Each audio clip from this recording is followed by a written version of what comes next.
Amari, so pretty much the same side as last weekend. I mean, other than Victor Matfield coming back, which is probably going to be his swan song game, so he's captaining.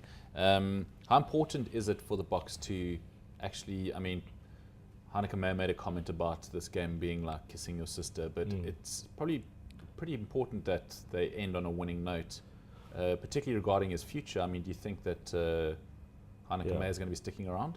Well, I just heard this morning it's the losers' final, so it's not a great game to be part of. But I think it's important to end off well. It's they came a long way. There's a few guys that's finishing up, and you might never see them in the Springbok jersey again, And I mean, Heineke is a competitive guy. He won't take this game lightly. That's why he picked quite a good side. Probably the best side I have.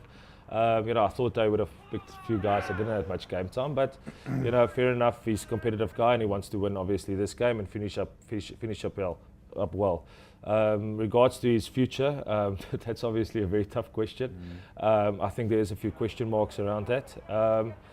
I think he showed a bit of progress, but also that his players he need to show more, and he's quite predictable in the way he plays. The guys play the game, so there's going to be a huge question marks around that. And if I like continuity, I would like him to be there, but he needs to change up his game a bit. And does he have it to do that? I'm not sure.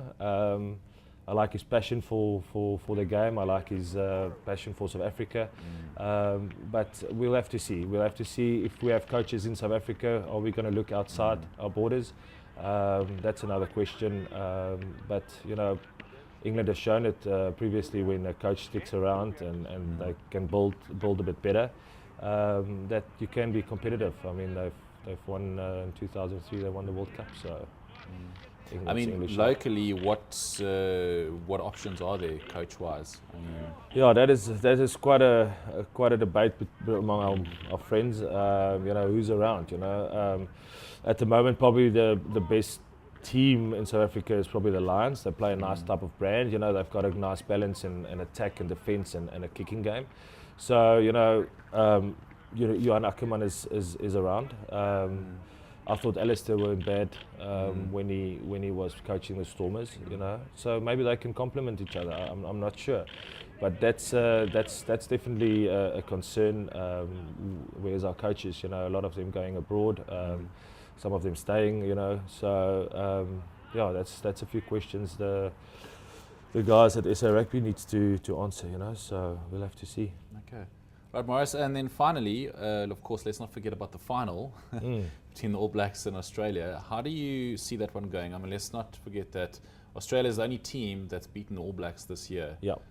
Again, the All Blacks are going into this as favourites, but I mean, a very good chance of there being an upset. Yeah, well, I think Michael Chaka has done a great job with Australia. Like you said, they've beaten the All Blacks once this year. But the All Blacks are a great side, and if the pressure doesn't overcome them, they showed a little bit of weakness on the weekend against South Africa, where they just made a few mistakes which they don't really make. So if pressure doesn't get hold of them, I think they should be fine and be able to win this World Cup. We always like an upsetter, so the Aussies it will be nice if they can beat them. But I just think the all-round game is superior.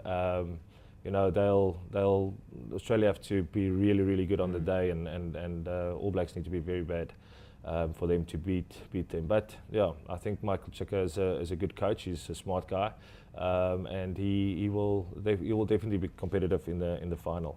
So your prediction then? All Blacks by? Well, All Blacks probably by, it's a final, so I don't think it's going to be a high-scoring game. You never know, but I think All Blacks by about 8.